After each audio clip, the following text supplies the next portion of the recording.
अस्सलाम वालेकुम, खुश आमदीद। अगर आपको किसी सवाल का जवाब आता है तो 10 सेकंड में कमेंट करके ज़रूर बताएं, वरना मैं तो बता ही दूंगा। सवाल, पाकिस्तान की सबसे बड़ी झील कौन सी है?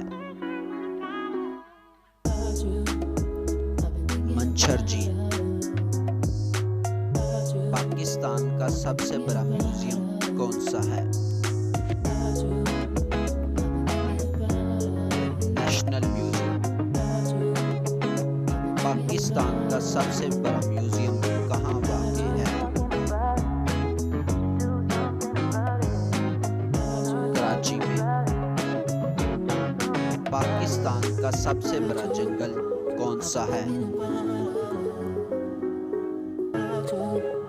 छांगा मांगा। पाकिस्तान का सबसे बड़ा जजीरा कौन सा है?